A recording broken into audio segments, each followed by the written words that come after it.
Rain fell hard on the colony world of Utaria Prime, cold and unforgiving. The streets were muddy, filled with the sounds of rushing water and footsteps hurrying past.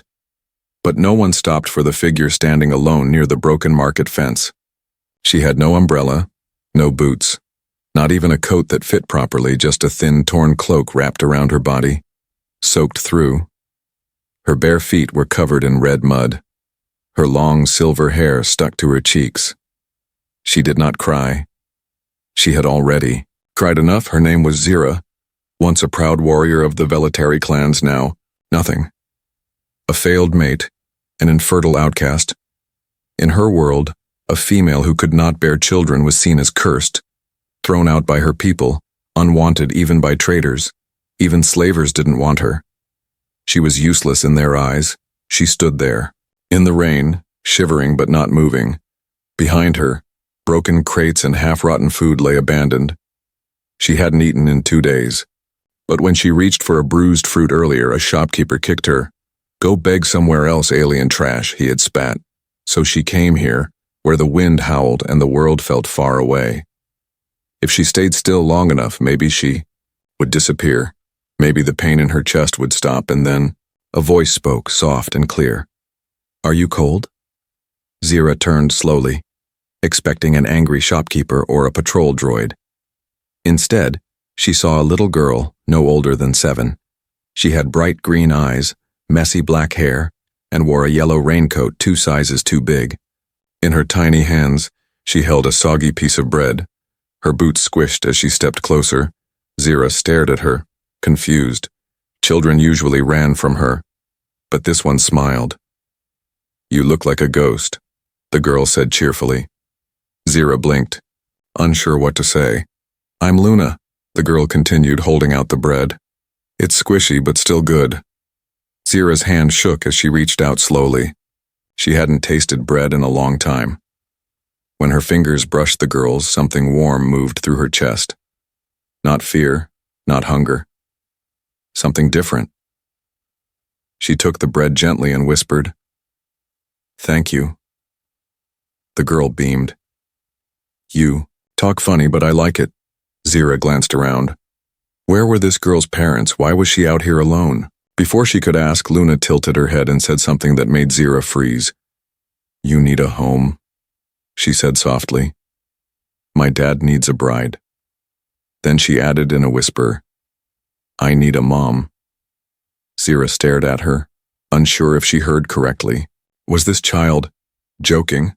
Was it a game? Some cruel trick? But the girl only smiled and grabbed her muddy hand. "Come on, before the soup gets cold." Zira didn't move. She had been chased, mocked, starved. Why would she follow a human child? And yet, her legs moved. One step, then another, until she was walking behind the girl. Luna didn't say much as they walked through narrow streets. The rain began to slow, and warm yellow lights glowed in the windows of simple homes. They passed shops, doors, and curious faces. Zira kept her head down. She didn't belong here. She never belonged anywhere. But then they reached a small wooden house at the end of the road. It looked old but cared for. Clean curtains, a small garden, and smoke rising from the chimney. The door opened before Luna could knock. A tall man stood there. He had short brown hair, tired blue eyes, and wore a dark apron covered in flour. His eyes landed on Zira and narrowed. Zira froze, ready to run. She was in the rain. Luna explained quickly. "She's hungry and she has pretty eyes." The man looked at Zira again, this time longer. Zira expected the door to slam shut, but instead, he sighed, stepped aside, and said, "Come in." Zira hesitated at the doorstep. Warmth spilled from inside. Firelight, the smell of bread, a quiet hum of old music. It felt like a dream, but her feet moved on their own. She stepped into the home slowly, her wet cloak dripping onto the wooden floor. The man handed her a towel without a word. Zira took it silently, unsure how to react. He turned back toward the kitchen, muttering, "I'll heat more soup." Zira stood there, trembling slightly, not from cold, but from something she hadn't felt in years, hope. And as Luna pulled her gently by the hand toward the fireplace, Zira wondered for the first time, Was she allowed to feel it again? The house was quiet. The warmth from the fire touched Zira's damp skin, but her heart still beat fast. She didn't trust this place. Not yet. But the little girl named Luna was already curled up beside her. Giggling softly as she took off her boots, Zira stayed frozen near the wall, unsure if she should sit, stand, or leave. The man returned from the kitchen with 2 bowls. One for Luna, one for Zira. He didn't ask her name. He didn't ask what species she was. He didn't ask why she was soaked, shaking, and bruised. He just placed the bowl in front of her and said, "Eat it while it's hot." Then he walked away like it was nothing. Zira stared at the food. Noodles in broth with small slices of green herbs floating on top. She hadn't seen a bowl this full in months. She picked it up slowly, sniffed. Real food, real warmth. Her hands trembled as she brought the first spoon to her lips. She ate fast but not messy. She was too proud for that. Even now, even broken. Luna slurped loudly beside her and laughed. "My dad makes good soup, right?" Zira didn't answer, but her bowl was nearly empty. She tried to hide it, but the man noticed. Without a word, he walked back to the pot and filled it again, set it back in front of her, and sat down at the table across the room. Still, he didn't look at her much. Just stared at the fire with a tired face Zira didn't understand. Most humans looked at her with fear or disgust or curiosity, but this one didn't seem to care. He wasn't curious about the scars on her arms. He didn't glance at her eyes or ears or tail. He just existed quietly beside her. "My name is Zira," she finally said. Unsure why. He nodded slowly. "David." Silence. Returned. Zira almost stood up to leave, but Luna interrupted. "You can sleep in my room," she said brightly. "I'll sleep on the floor, it's okay." Zira blinked. "I can sleep outside." David finally spoke. "You'll sleep inside." His voice wasn't harsh, but it didn't leave room for argument either. Zira didn't know how to reply. Later that night, Zira found herself in a small room filled with stuffed toys and drawings on the walls. Luna had already fallen asleep on the blanket beside the bed, snoring quietly. Zira sat on the floor beside her, holding a pillow tight. The warmth in her chest felt strange, unreal. No one had shown her this kind of kindness in a very long time, not even her own people after she was marked as infertile. They had sent her away with a single bag and no words. She closed her eyes but couldn't sleep. So she stood and tiptoed out of the room. She found David in the kitchen quietly cleaning the dishes. He looked up, not surprised to see her. "You don't have to wash," he said. Zira shook her. "I can help." They cleaned in silence. The water was warm on her hands. After a while she asked, "You don't ask questions?" David paused, then replied, "You looked like you needed help." "That's enough." Zira nodded slowly. Most people would have demanded answers. "Where are you from? Why are you here? What are you?" But David didn't. And somehow, that felt heavier than 1,000 questions. "She said you need a bride," Zira said suddenly. David let out a breath, maybe a laugh, or maybe a sigh. "She says a lot of things." Zira looked down, her voice quieter. "She said she needs a mom too." David dried his hands and leaned on the counter. "She misses her mother every day," he said slowly. Zira nodded. "She must have been kind." "She was," he said, eyes far away. "Brave, soft-spoken, strong." The room fell quiet again. Outside, the rain had stopped. Zira looked out the window, then whispered, "I won't stay long." David didn't reply. Zira turned to leave, but his voice stopped her. "You don't have to run." She paused in the doorway. "I'm not running," she said, but her voice shook and he noticed back in the room Luna was still asleep, hugging a small toy shaped like a dragon. Zira lay down beside her, finally letting her eyes close. But even in sleep, her mind raced.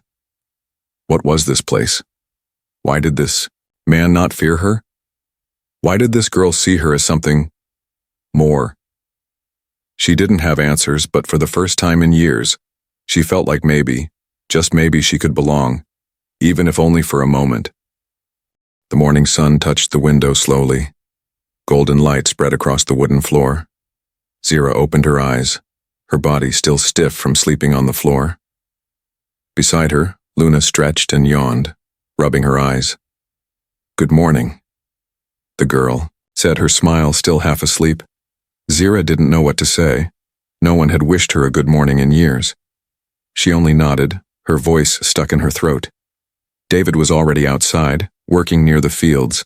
The sound of birds filled the air. Zira stepped out quietly, her cloak still damp from last night. The garden was small but full of green. Chickens clucked lazily in the corner, and a few tools lay scattered. David looked up as she walked over. "You sleep all right?" he asked. Zira gave a slow nod. "Can I help?" she added quickly. David wiped his hands and handed her a basket. "Collect the eggs," he said, pointing to the coop. It wasn't hard work, but Zira's hands trembled as she touched the fragile shells. So delicate, so full of life. Something she could never create. She stared at them too long, lost in thought. David noticed but said nothing. Later, while washing the eggs at the sink, Zira whispered, "I'm infertile." David didn't look up from chopping vegetables.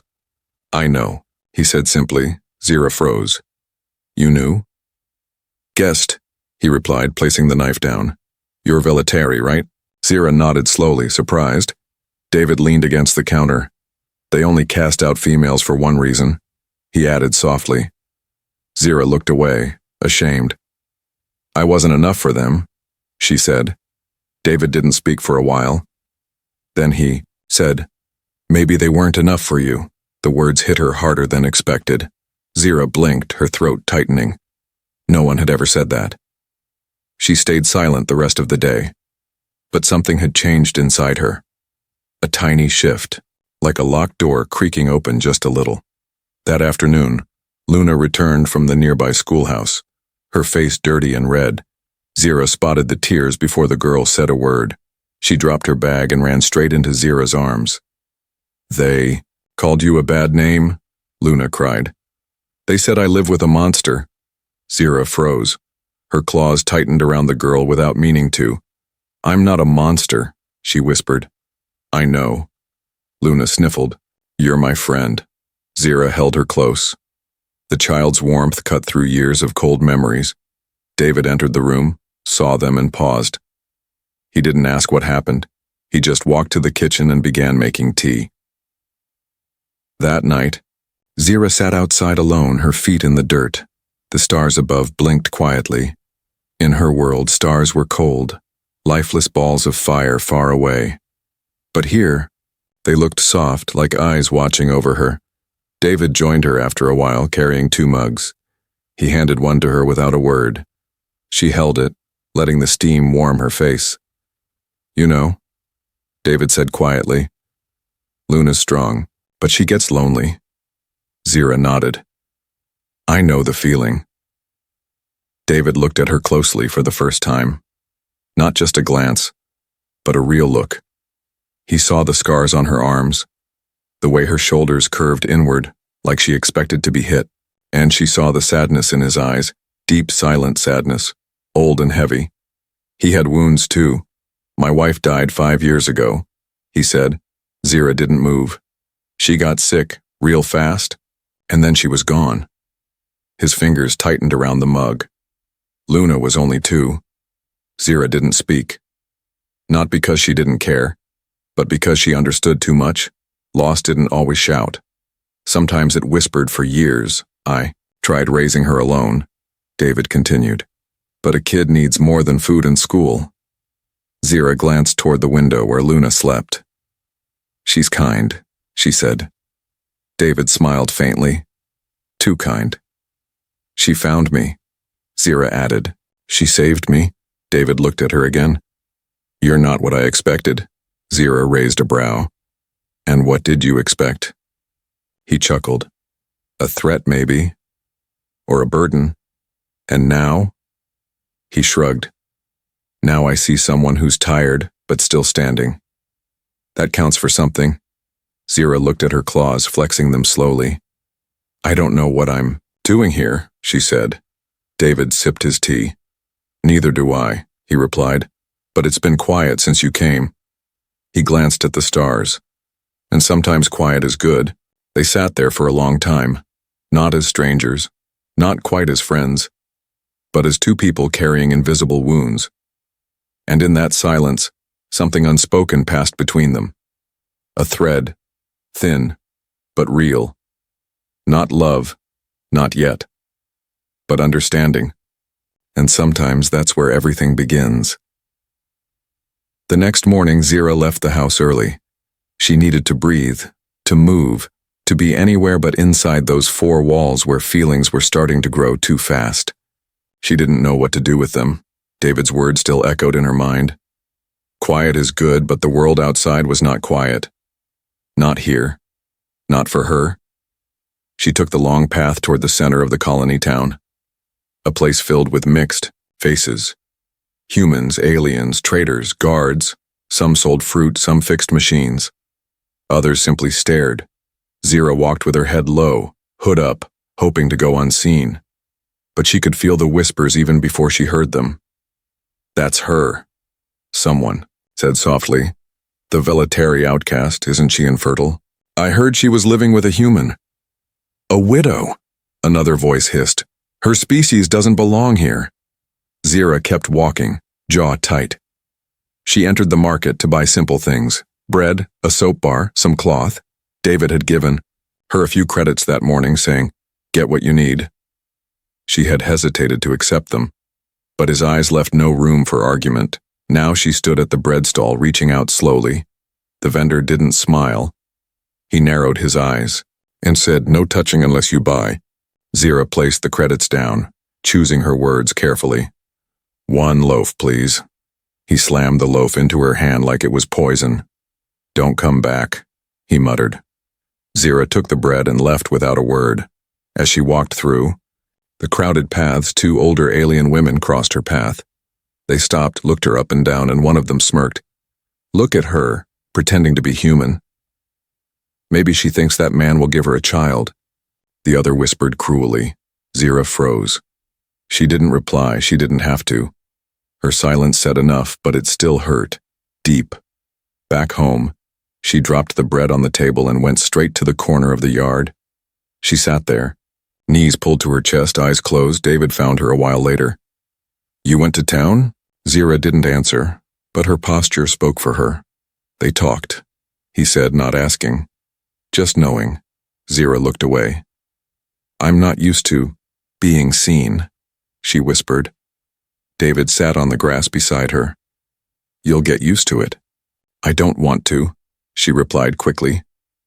Then don't, he said calmly. Let them talk. Zira turned to him, her voice sharp now. You don't understand.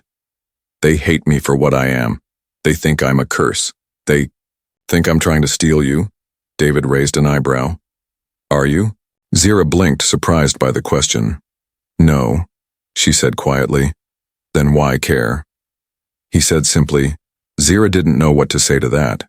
She wanted to argue, but there was no fire left in her today, only tired bones and a tight chest. That evening, Luna found her by the barn. The little girl climbed into Zira's lap without asking. Her small fingers traced the patterns of Zira's arm tattoos. Some girls at school said you're not my mom, she said softly. Zira tensed. I'm not, she said. But you feel like one, Luna replied. Zira closed her eyes, holding back the emotion. I'm sorry you heard that, she whispered. I'm not. Luna grinned. They were mean, but I told them something. What? Zira asked carefully. I said, you're just jealous because my mom has claws. Zira couldn't help it. She laughed. A real, soft laugh, short and surprised. Luna laughed too, wrapping her arms around her waist. You smell like wood. And flowers, the girl whispered. Zira held her close. No words, only silence. Later, while preparing dinner, David noticed the change. Zira hummed while chopping vegetables. Luna danced in the kitchen barefoot, singing nonsense songs. The room felt warmer somehow. When they sat down to eat, David looked at Zira and said, You're doing better. She paused, then nodded. I think I'm remembering how to breathe. That night, as Zira lay on the blanket beside Luna's bed, she stared at the ceiling. The whispers from town still rang in her ears, but now they didn't echo as loud. Not over Luna's soft breathing, not over the quiet strength of David's presence, not over the beating of her own heart. She was still broken, still scarred, still unwanted by the world. But maybe, just maybe, not in this house, not here. Zira woke to shouting. It was still early. Sunlight hadn't even reached the trees. Her body tensed as she pushed off the blanket, heart racing. She followed the sound outside, bare feet slapping the wooden floor. In the yard, a man stood beside. A black vehicle. He wore a colony guard's badge, but his clothes were too clean, too shiny. His voice was sharp, angry. I said, hand her over, he snapped at David. That alien female doesn't belong here. Zira froze behind the door, hidden in shadow. David stood tall, arms crossed. I don't care what you think, he said quietly. She's under my roof. She's not your property, the guard hissed. She's illegal and she's dangerous. She's not dangerous, Luna shouted from behind David, holding her toy dragon tight. She's my mom, the man scoffed. She's... Your what? She's not even the same species. Zira stepped out slowly. Her claws curled at her sides, her eyes calm but glowing. I'm right here, she said, her voice cold. You don't need to insult a child to prove your authority. Man turned, startled by her sudden presence. He took a step back without meaning to, then caught himself and stepped forward again. You've been causing trouble, he spat. Locals don't want your kind near children. Zira walked past David slowly and stood in front of Luna. Then they should come say it to my face, she said softly. Not send cowards like you. The man's eyes narrowed. You're infertile, he said like it was poison. You were rejected by your own race, why should we? Zira moved. Not fast, not violently, just one step forward, her shadow touching his boots. But her presence was sharp like a blade. Say one more word about my worth, she whispered. And I'll make sure you can't say anything for a week. David stepped in then, his hand resting on her arm. Not to stop her, but to steady her. She hasn't broken any laws, he said. If you have real charges, come back with an order. The man looked at him, then at Zira, then at the small girl hiding behind their legs. He growled, turned, and walked off without another word. The silence afterward was deep. Zira's body shook. Not from fear, but from rage she had swallowed for too long. David looked at her, eyes calm.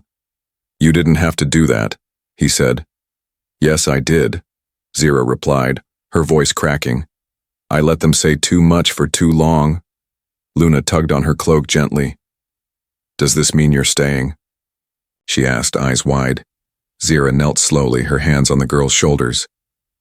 I don't know for how long, she whispered, but I'll never let anyone scare you. That day, something changed in the town. The story of the confrontation spread quickly. Some whispered that Zira had threatened a guard. Others said she protected the child like a mother animal. Some called her dangerous. Others, brave. When she walked through the market later, heads turned, but no one spat. No one pushed and no one blocked her way. She stood tall, silent, eyes forward. If they feared her now, so be it. If they respected her, that was something new. Back at the house, David was fixing the fence. Zira joined him without speaking. She held the wooden planks, steady and strong. They worked in sync. Their hands moved naturally, like this wasn't new, like they had been doing this for years. When they finished, Zira sat down, brushing dust from her knees. David passed her a flask of water. She drank slowly, then said, Thank you for standing with me. David gave a small nod. Luna would have never forgiven me if I hadn't. Zira smiled just a little. She's the reason I'm still here. David looked at her then, eyes softer than before. I think you're becoming the reason she laughs again. That night, Zira stood in front of a mirror in Luna's room. She touched her own face. The scars, the markings, the tired eyes. For the first time, she didn't see an outcast. She didn't see a failed warrior. She saw someone who protected. Someone who was needed. Luna stirred in her sleep and whispered something. Zira leaned closer. The child mumbled, "Mom, don't leave." Zira's breath caught in her throat. She sat beside the bed, gently brushing Luna's hair, and in a voice that was barely more than air, she replied, "I won't." The days passed quietly. No more guards came, no more angry stares in the market, and Zira slowly became part of the rhythm of the house. She fed the chickens in the morning, cooked lunch when David worked late, and each night, she told Luna strange stories from her old world. The little girl listened with wide eyes, hugging her toy dragon close. Then one evening, Luna came running from school with a paper in her hand. "There's going to be a festival," she shouted, waving it excitedly. Zira caught the paper and read it slowly. "Festival of Bonds, celebrating peace among all species. Everyone welcome." Her breath caught when she saw the words below. Bond dance. Couples may join the floor, under lanterns to honor chosen ties. Zira folded the paper carefully but didn't say a word. David glanced at her from across the room. He said nothing too, but the air between them changed, just a little. That night, while Luna was asleep, Zira sat on the porch staring at the stars. She heard David step outside, his boots soft on the wood. "You going?" he asked. Zira gave a small shrug. "Not sure." "It's for everyone," he said, sitting beside her. Zira turned her head slowly. "Is it?" David looked at the moonlight on her face and replied, "Well, I'll be there, if that means anything." The night of the festival arrived fast. The entire colony center was lit with soft lights, glowing banners, and floating paper lanterns. Music drifted through the air, played by humans and aliens alike. Children laughed. Vendors handed out sweets. Zira stood at the edge of it all, dressed in a clean brown cloak. One Luna had helped stitch herself. David wore a plain shirt and dark slacks. He looked nervous, but when he saw Zira, he smiled. "You clean up well," he said, half teasing. Zira gave him a look. "So do you." Then Luna tugged their hands toward the crowd. Come on, they're starting the Bond dance." People gathered under the glowing lanterns. Some couples held hands, others just smiled as they swayed to the slow music. Luna pushed them forward. "Dance," she ordered, arms crossed like a little general. David laughed. "Zira doesn't dance." Zira smirked. "Neither do you." "Perfect match then," he replied, offering his hand. Zira stared at it, hesitated, then placed her clawed hand gently in his. They walked to the lanterns together, slowly.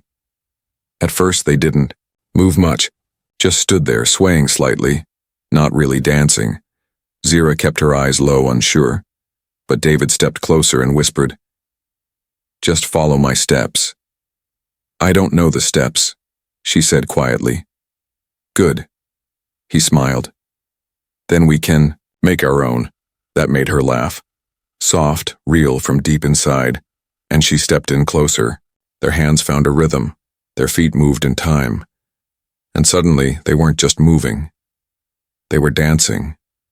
People around them watched, but didn't whisper. Some even smiled. Even those who had once hated now watched in silence. Luna stood at the edge of the lanterns, clapping with joy. She waved at them with both arms, her little voice shouting, "That's my mom. That's my dad." Zira froze for a second. Those words hit deeper than she expected. David heard it too. His hand gently squeezed hers. "She's right, you know," he said quietly. Zira looked at him, eyes wide. "I'm not her real—" "You're the one who stayed," he said, "and that's what matters." The music slowed, then stopped, but they didn't step away. Not yet. Zira looked up at him, and in that moment, under the warm light of the lantern, she whispered, "I don't know what this is, but I'm not afraid of it anymore." David didn't speak. He just nodded once, and that was enough. Later, as they walked home, Luna sat on Zira's shoulders, tired but happy. "You looked like Princess and Prince," she murmured, half asleep. Zira chuckled. We're farmers. But good ones, Luna replied, resting her head on top of Zira's. Zira's eyes softened, her hand holding David's gently now. She didn't feel like an outcast anymore. She didn't feel empty. She felt full, and for once she didn't worry if it would last. Morning light slipped gently into the quiet house. Birdsong filled the air. Zira stood in the kitchen pouring warm tea into 3 mismatched cups, one for David, one for herself, one for Luna, with extra honey, just how she liked it. She moved, with ease now, as if the house had always been hers. The smell of baked bread drifted from the oven. Luna ran in with messy hair and muddy feet. "I helped the chickens," she shouted, proudly holding up a single feather. Zira raised a brow. "And did the chickens help you back?" Luna giggled, then hugged Zira around the waist without warning. "You're the best mom ever," she said, muffled into the cloak. Zira froze for a second, then placed her hand gently on the girl's head. Not trembling anymore, David entered. With a wooden box in his hands, he nodded toward the table. "I fixed the drawer." Zira smiled. "That was fast." He shrugged. "I've had practice fixing broken things." Their eyes met for a moment. Quiet, warm. No need to explain the meaning behind the words. They both understood. Later that day, they walked to the outer field together. Luna skipped ahead, chasing butterflies. Zira held a basket while David carried tools. The wind blew softly across the grass, and sunlight danced through the trees. They worked side by side, fixing fences, clearing weeds, feeding the goats. It was simple work, but it felt like something sacred. Zira looked up at David and asked, "Did you ever think your life would be like this?" He shook his head, smiling. "Not in a million years." "And now?" He looked at her, serious this time. "Now, I can't imagine it any other way." That evening, Luna grew quiet. She sat in her small bed, her cheeks red, her voice low. "I feel weird," she whispered. Zira knelt beside her, placing a hand on her forehead. "She's warm," she said. To David, he nodded. Probably just a fever. But Zira didn't move from her side. Not all night. She held Luna's hand, wiped her forehead, whispered lullabies in Velitary tongue. The same songs her own mother once sang long ago before the exile. David watched from the doorway. He saw the way Zira stroked Luna's hair, the way she stayed awake even when her eyes burned with sleep, and in that moment he saw not an alien, not a guest, but a mother. In the early hours of the morning, Luna finally slept peacefully. Zira sat back with a sigh, exhausted but calm. David walked in with a cup of tea and placed it in her hands. "She'll be fine," he said. Zira nodded. "I know." There was a long pause before David finally spoke again. "Zira," he said quietly, "I've been thinking." She looked up, curious. "We've made something here," he said.